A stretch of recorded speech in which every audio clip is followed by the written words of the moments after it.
Les attentes que nous attendons à l'issue de ce Conseil national des acteurs du secteur de la microfinance, il y a une étude qui avait été menée par nos services à travers le Fonds d'impulsion de la microfinance et sous la direction de la microfinance et de l'inclusion financière.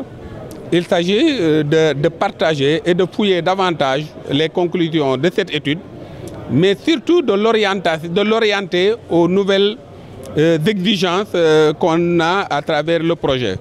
Vous savez, nous comptons beaucoup sur un développement à partir des acteurs et des actrices qui sont dans les communautés, mais particulièrement des couches vulnérables. Si l'ensemble des acteurs de la société parviennent à mener des activités économiques, il va sans dire qu'on va sortir de cette morosité économique. C'est la raison pour laquelle la microfinance joue un rôle assez important dans cette donne. Donc nous attendons à ce que les acteurs qui sont aujourd'hui réunis puissent faire ressortir des éléments qui vont nous permettre de mener un plan d'action dans le sens des nouvelles orientations contenues dans le projet à travers le secteur de la microfinance et de l'économie sociale solidaire qui sont dorénavant articulés pour aller vers un développement endogène, un développement souverainiste, un développement qui va dans le sens de la prospérité partagée par l'ensemble des couches de la nation.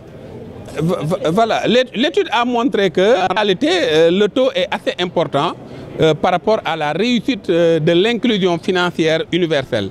Autrement dit, en réalité, le taux, certes, constitue un obstacle, quand bien même que ce n'est pas le seul obstacle, il y a beaucoup d'obstacles.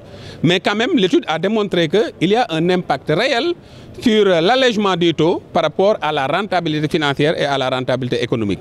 Ça, c'est ressorti à travers l'étude. Maintenant, il s'agit de voir les autres dimensions et ensuite d'harmoniser pour atteindre véritablement l'ensemble des cibles qui sont recherchées à travers la politique de microfinance.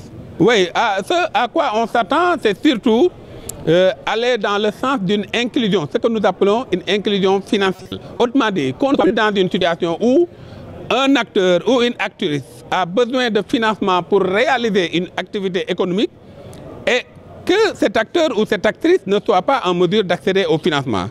C'est pourquoi on a mené une stratégie de financement ciblé qui permet d'identifier l'ensemble des acteurs à partir d'une économie réelle. L'économie réelle, c'est riche contre l'économie spéculative. Et autrement dit, ce qui se passait auparavant, c'est qu'on avait une microfinance très spéculative. Beaucoup prenaient l'argent, mais en réalité ne menaient pas des activités. C'est ce qui fait qu'on avait des taux de remboursement faibles, mais également on avait des déperditions d'argent, alors que l'État avait mis beaucoup de moyens. C'est cette rupture-là que nous comptons faire et que nous avons déjà commencé vers cette nouvelle stratégie de financement ciblé. Et in fine, on aura un accès universel de l'ensemble des acteurs et des actrices intéressés par le secteur de la microfinance.